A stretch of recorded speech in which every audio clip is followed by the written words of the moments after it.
안녕하세요. 부동산을 보는 눈 리얼아이 박감사입니다. 정부가 8월 8일에 새로운 공급 대책을 내놨습니다. 소형주택 구입 시 세제를 확대하고 비아파트 시장 정상화를 위한 계획을 발표를 했죠. 빌라 같은 거 요즘 워낙 안 팔리니까 이런 거 구입하면 주택수에서 제외하는 것 2년 연장하기로 했고, 기존 주택 구입해서 임대 등록해도 주택수에서 빼주기로 했습니다.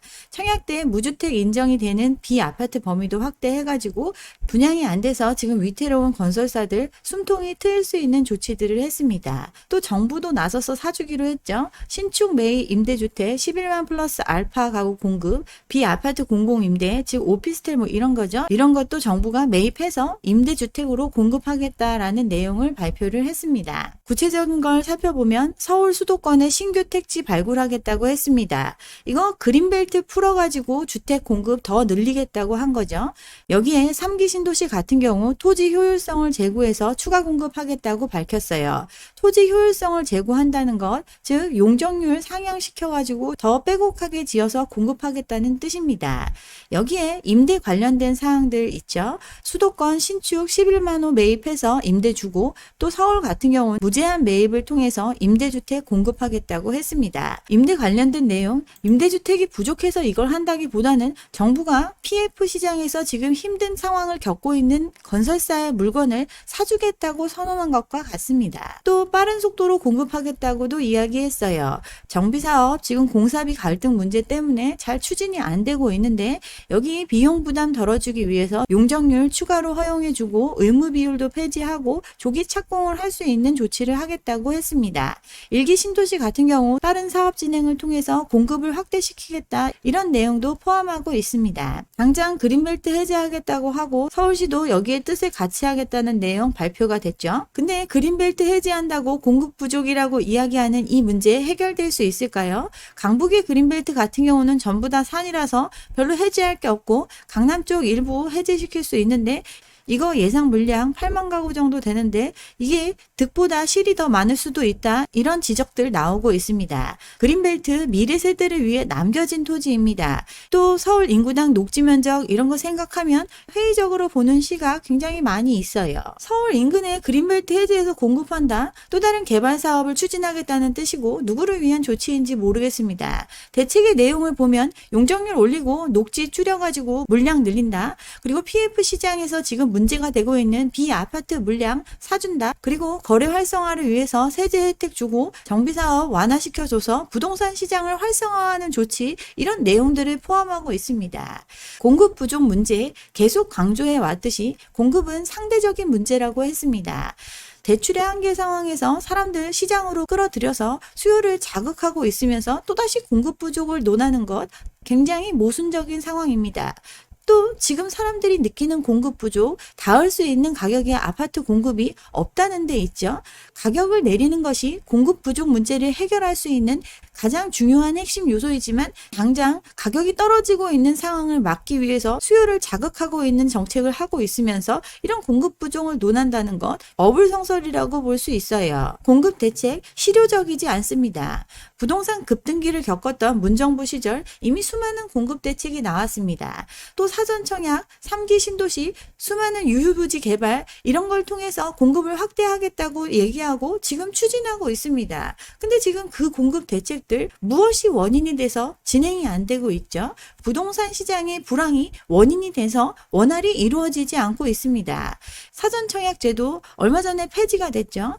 수요가 자극되면서 사람들 분양 못 받을까봐 이런 미래 수요 흡수하기 위해서 사전 청약 제도가 도입이 됐지만 지금 무용지물이 됐고 결국 폐지가 됐습니다. 시장이 어렵기 때문에 사전 청약 제도 자체가 유명무실화 됐어요. 일정은 밀리고 금융비용, 사업비 증가하면서 사업성도 안 나오고 사업을 끌어갈 수가 없으니 취소되는 상황까지 갑니다. 부동산 시장의 여건이 많이 안 좋아졌죠. 계약을 중도에 포기하는 당첨자까지 늘어나면서 사업을 지속하기 어렵기 때문에 스스로 사업을 접게 됐으니 사전 청약 의미가 사라졌습니다. 부동산 침체 국면에서는 이 사전 청약 제도 자체가 오히려 부동산 시장을 뜨겁게 달구는데 찬물을 견지는 결과를 가져옵니다. 건설사들 같은 경우 미분양 리스크가 커지죠. 공공은 사전 청약 청약을 통해서 하락한 시점에 주변 시세에 맞춰서 계속 공급을 하기 때문에 건설사는 오히려 경쟁력을 상실합니다. 미분양 주택이 쌓여가고 민간 분양보다 싸다는 사전 청약 수요도 줄어들고 분양가보다 싼 물건들이 시장에 쌓여가면서 청약을 철회하는 소비자가 많아지면 더 분양시장의 분위기는 다운될 수밖에 없죠. 사전 청약 제도가 부동산 침체기에는 오히려 분양시장의 위기를 사전에 알리는 역할을 하기 때문에 더더욱 청약시장에 안 좋은 영향을 끼친다는 보고서도 발표가 됐습니다. 시장이 가라앉으니까 일부러 먼저 청약받을 필요도 없는 거죠. 사전 청약했다가 주변 시세보다 가격이 오를 것 같지도 않고 본청약 안 해도 되기 때문에 포기하는 사람들이 늘어나는 것, 말 그대로 시장 상황이 안 좋아졌기 때문에 나타나는 결과입니다. 지금 짓기만 하면 돈 된다고 해서 서로 부지 확보하려고 경쟁했던 건설사들 스스로 계약을 포기하면서 땅을 내놓고 있는 현상 벌어지고 있죠. LH 손실폭이 커진 건 만들어 놓은 택지 분양받았다가 대금 연체하고 중도 해지하는 물량 쌓여가고 있기 때문에 더더욱 그 손실폭을 키우고 있습니다. LH 동탄 부지 한 건설사 반납을 했죠. 100억대 손실을 안고도 해지를 했습니다. 여기 LH에서 처음에 공급하겠다고 예정한 금액의 2배가량 높은 수준으로 이 땅을 확보를 했습니다. 부지 매입한 후 중도금 계속 연체했죠. 매매대금 연체한 끝에 결국 해당 부지 계약을 해지를 했습니다. 공급한 토지에 하자가 있는 것도 아니고 계약금을 반환할 이유가 없다. 그렇지만 소송을 제기하고 지금 다투고 있지만 결국 사업을 진행할 여력이 안 되기 때문에 땅을 토해냈습니다.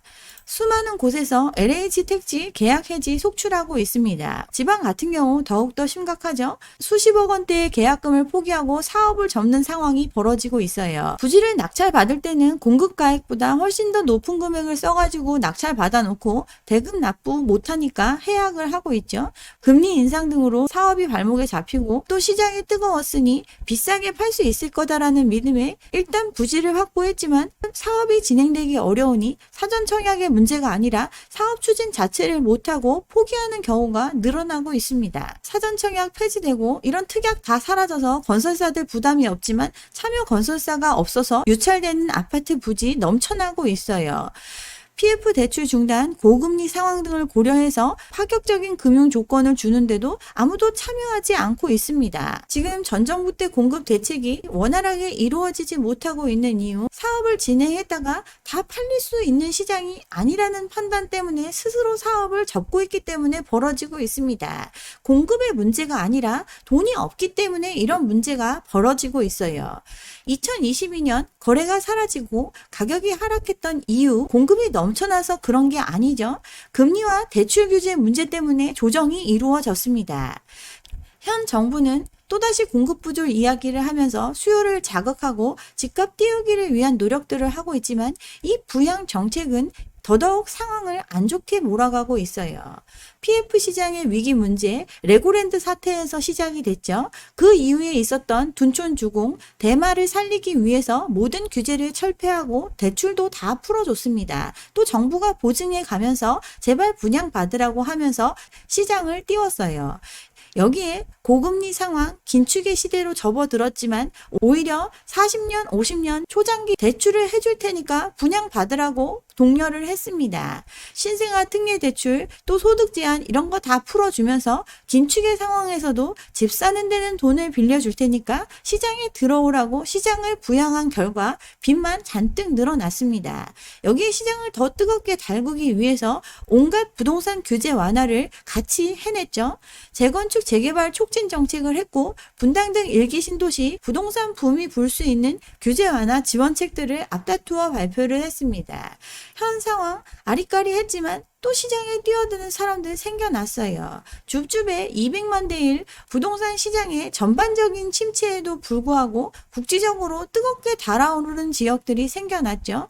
지방은 말라 죽고 블랙홀처럼 한쪽으로 자금이 쏠리는 현상, 일확천금의 기회를 누릴 수 있을 거다라는 기대에 벌어지고 있습니다. 폭등장이라고 보기 정말 어려워요. 서울 일부 수도권 일부에만 국한되고 있지만 언론은 이거에 동조하면서 심리를 달구기 위한 노력을 서슴지 않습니다. 유동성 공급이 중단되면 지금 PF 시장의 위기 문제에 터질 수밖에 없고 이는 금융기관의 위기까지 이어지니까 대출 규제 금리는 정책에서 아예 빼놓고 이렇게까지 하면서 붕괴를 지연시키고 있습니다. 부동산 시장 잠깐 하락했다가 다시 오르는구나 이런 심리 생겨나고 있지만 시장의 거품을 유지해 줄 수 있는 동력이 없기 때문에 일장춘몽에 불과합니다. 최근 자산시장의 붕괴 조짐 나타나고 있죠. 아래 공포의 블랙 먼데이를 경험을 했습니다. 한 달 전에 3,000 간다던 코스피 이틀 만에 2,400선도 무너지는 공포를 맛봤죠. 일본 주식시장 12% 이상 폭락을 했습니다. 37년 만에 최대폭의 하락을 거칠 정도로 시장은 크게 흔들렸어요. 도대체 무슨 일이 있었길래 이런 현상이 벌어졌을까요? 사람들 이 거품이 유지될 수 없다는 걸 알고 있기 때문에 자그마한 신호라도 생기면 공포에 휩싸이면서 시장은 크게 흔들리는 모습이 나타납니다. 투자의 규제, 워렌 버핏, 지금 현금 비중, 금융위기 이전보다 더 높은 수준으로 확대하고 있습니다. 2000년 들어서 최대치로 현금을 확보하고 있죠. 오마의 현인이 시장을 긍정적으로 보지 않고 있습니다. 연착륙에 대한 기대감이 그동안 시장의 상승을 이끌었는데 위기의 순간이 오늘이 될 수도 있다라는 공포가 시장을 강타했어요. 세계 증시를 밀어올린 원동력 AI죠. AI 업계에 대한 기대가 엄청 크고 과도한 선전 양상이 마치 2000년대 초반 닷컴 붕괴 이전의 시기와 매우 유사하다는 경고도 나오고 있습니다. 빅테크 기업들 투자 비용 대비해서 매출은 크지 않죠. 빅테크 기업 손실이 올해만 5천억 달러에 달한다. 지금의 평가가 과도하다라는 인식 시장은 가지고 있습니다. 다만 이 버블이 언제 끝날지를 예측할 수 없기 때문에 투자자들 지금 주가가 비싸 보일 때조차 시장에 참여해서 조금이라도 이익을 추구해야 한다. 서로 경쟁적으로 이 버블에 뛰어들어 있습니다. 그러니 불안할 수밖에 없는 거죠.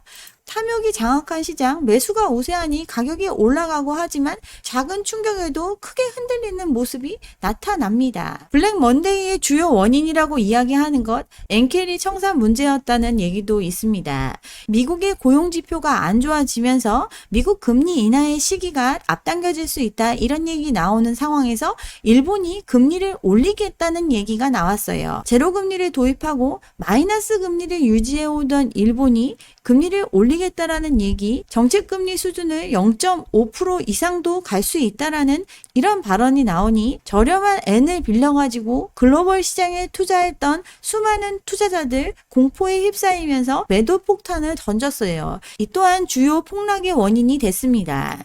미국은 금리를 내리고 일본은 금리를 올리면 지금과 같은 엔저의 상황 마감을 하겠죠. 싼 엔화를 빌려서 금리가 높은 시장에 투자해왔던 수많은 투자자들이 매도에 나서면서 더 큰 하락을 가져왔습니다. 다시 일본 일주일 만에 시장이 불안할 때는 금리를 올리지 않겠다라고 말하면서 시장은 좀 진정될 수 있었어요. 이번 블랙 먼데이 사태 버블의 정점임을 보여준 결과입니다. 또 시장의 전환점에 차익을 실현해서 빠져나가려는 대기 수요가 이렇게 많았다는 걸 보여줬습니다. 투자의 대가가 현금 보유 비중을 2000년대 들어서 최대치로 유지하고 있고 AI가 주도하는 시장이 된다고 해서 계속 오른다고 고금리 기조를 유지해도 자산시장의 버블 꺼지지 않은 채 계속 갈 수 있다. 이렇게 믿어왔던 시장인데 과대평가됐다라는 생각, 미국의 고용저조 시그널이 나오고 경기 침체가 임박했다는 공포감, 또 엔저로 빚내가지고 여기저기 투자해 놨는데 엔고의 상황으로 바뀔 거다라는 생각에 앞다투어 매도에 나섰죠. 미국의 정치 상황도 시장에 큰 영향을 주고 있습니다. 버블의 정점에 있으면서 이 버블의 끝에서 누릴 수 있는 최대한의 이익을 보기 위해서 시장에 참여하고 있지만 언제든 위기의 신호가 나타나면 가장 먼저 발을 빼겠다. 이게 바로 버블의 정점에서 서로 눈치만 보고 있는 시장의 모습을 극명하게 보여준 거라고 볼 수 있습니다. 미국은 경기 침체에 대한 우려 때문에 금리를 곧 내릴 거다라는 기대감이 크고 일본은 지나친 엔저 현상 이런 것들 때문에 금리를 올리겠다고 하고 있으니 엔캐리 청산이 늘어날 소지가 크고 이는 계속해서 글로벌 자산시장에 변동성을 줄 수 있습니다. 지금 일본이 깜짝 놀라서 금리 인상에 대해서 한 발 빼니까 이 청산 문제가 잠시 숨고르기에 들어갔지만 올해 내내 이 문제는 시장에 변동성을 가져올 거로 예상하고 있어요. 과거에 일본이 잃어버린 시간을 시작했던 것 프라자 합의 이후죠. 일본은 이 시기 동안 주식 폭락, 부동산 시장 붕괴 등 초장기 불황을 거쳤습니다. 이렇게 급격하게 청산됐던 대표 시점 IMF 때, 그리고 서브프라임 모기지 때, 그리고 코로나 때입니다. 지금 아무런 위기가 없는데 이 문제가 수시로 발생할 수 있는 상황입니다. 버블의 정점에 있고 이 버블의 상황에서 마지막까지라도 이익을 보기 위해서 사람들 발 담그고 있지만 언제든 빠질 준비를 하고 있습니다. 경기 침체의 신호가 여기저기서 나타나니 금리 인하의 목소리도 커지고 있는데 급격한 금리 인하는 주저하고 있습니다. 빨리 금리 인하해서 경기 꺼지는 걸 막아야 된다, 이런 목소리가 커지고 있지만 신중해야 한다는 얘기 나오고 있죠. 긴급 금리 인하를 단행할 경우 시장이 위급한 상황에 처했다는 인상을 주면서 더 시장을 패닉으로 몰아갈 수 있기 때문에 신중해야 된다는 의견이죠. 긴급회의를 열었던 거 가장 최근 코로나 팬데믹 때입니다. 당시 연준 0.5% 금리를 낮추면서 긴급하게 시장을 진정시키려 했습니다. 근데 근본에 겪은 블랙 먼데이, 근본적으로 경제 충격 때문에 일어난 게 아니라 과도하게 뛰어든 투자자들로 인해서 그 거품이 조정되는 현상이 벌어진 건데, 이걸 막기 위해서 바로 금리 인하 조치 들어가면 정말 시장이 무너지는 걸 인정하는 것과 같다, 이런 우려가 있으니 신중해야 한다는 얘기들 나오고 있어요. 미국의 금리 인하 기정사실로 많이들 받아들이고 있습니다. 금리를 급격하게 내린다는 것, 시장의 경착륙을 의미합니다. 제가 금리를 올리는 것도 힘들지만 내리는 상황이 됐을 때는 더 안 좋은 상황이다라고 얘기했던 것 같은 맥락입니다. 우리나라도 이번 충격에 크게 흔들렸죠. 현금성 자산 100조나 가지고 있는 삼성도 외인 자본이 50% 이상 들어 있습니다. 시장이 경착륙으로 간다고 하니 다 매도 폭탄을 던지고 이로 인해 10%는 순식간에 빠져나갔어요. 단지 엔캐리 현상, 미국의 실업률이 좀 높았다, 버블이라는 이유로 현금도 많이 갖고 있고 세계 유수의 기업인 삼성마저도 맥없이 가격 조정을 겪었습니다. 이만큼 위험한 시장입니다. 모두가 참여하는 자산시장의 붕괴 조짐, 이렇게 나타나고 있는데 대한민국 부동산 아무 문제 없을까요? 가계부채 세계 1위의 사람들이 서로 경쟁적으로 사들이면서 만들어낸 가격입니다. 여기에 부채에 잡히지도 않는 전세보증금이라는 막대한 사금융을 통해서 키워진 버블이에요. 자산의 80%를 여기에 쏟아붓고 있는 대한민국의 부동산, 수요는 기존의 사람들보다 더 많이 대출을 받아야만 채워질 수 있는 구조입니다. 태어나는 사람은 줄어들고 노동력을 잃고 이제 있는 자산을 처분해서 살아가야 하는 늙은이만 많은 시장, 그게 대한민국 부동산 시장인데 전반적인 자산 시장의 조정하에서 대한민국 부동산만 안녕할 수 있을까요? 지금 다시 재건축 활성화 온갖 것들 이야기하면서 시장을 부양하고 있습니다. 재건축 용적률만 많이 준다고 해결될까요? 결국 비용의 문제가 해결되지 않으면 요원합니다. 문재인 정부 때 수많은 공급 대책, 본격적인 공급이 이루어지기도 전에 경기가 둔화되면서 기약 없이 미뤄졌습니다. 지금 총선 끝나고 거의 레임덕이 오다시피 한 현 정부 수많은 국회 통과 법률들을 바꿔가면서 부동산 부양 대책 획기적으로 이뤄낼 수 있을까요?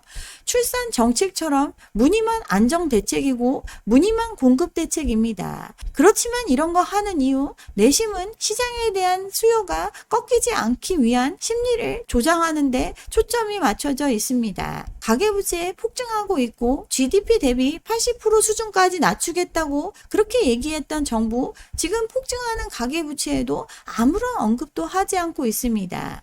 오히려 부채의 규모를 줄일 수 있는 제한장치 역할을 하는 DSR 도입을 연기하고 시장 금리보다 낮은 금리의 정책 금융을 통해서 가계부채 폭증을 유도하고 있습니다. 유동성 공급 대책이 일부 반등의 원인인 걸 뻔히 알고 있으면서도 건드리지 못하고 손 놓고 지켜보고만 있습니다. 조그만 충격에도 저금리 시대에 부풀려진 버블이 순식간에 사라지는 이 시장에서 부동산만은 꺼져서는 안 된다고, 이것밖에 없기 때문에 전력을 다하고 있어요. 세계 1위의 가계부채, 자산의 대부분이 부동산에 묶여 있는데 사람들 망해 나가고 있고 공실은 늘어나고 PF 연체율도 증가하고 시장의 상황은 해결되지 않고 있습니다. 대책? 정말 대책이 맞나요? 그냥 심리만 부여잡게 하는 정책입니다. 가계부채가 증가하는 것, 이 심각한 문제보다 PF 부채 문제, 더 심각한 부채 문제를 해결하기 위해서 공급 대책을 빙자해서 정부의 자금을 쏟아넣는 정책을 발표했습니다. 폭락을 예고한 대책이라고 볼 수 있어요. 저금리에 빚내서 투자한 수많은 사람들이 자금이 묶여 있습니다. 글로벌 시장에 저금리의 엔저로 인해서 싸게 자금을 조달할 수 있었던 엔켈이 이를 통해서 자산시장의 버블을 키웠고 이 구조가 달라질 수도 있다. 즉 일본이 금리를 조금 올리겠다. 이 말 한마디에 세계 경제가 요동칠 정도로 부채로 띄워진 시장입니다. 우리 부동산 시장, 지금 임계점에 달한 시그널 여기저기서 넘쳐나고 있는데 이제 곧 금리 내리니까 다시 시장이 좋아질 거다 착각하고 있어요. 금리를 내린다는 것, 경기를 부양한다는 문제지 문제가 해결됨을 뜻하지 않습니다. 이미 절대적으로 너무나 많은 빚을 지고 있는 시장이고 이 버블의 붕괴를 막기 위해서 계속해서 대출을 풀고 있지만 한계에 왔으니 잠근다 말만 하면서 손 놓고 그 최후의 시간을 기다리고 있습니다. 정부 늘어난 가계부채 때문에 또다시 이야기를 합니다.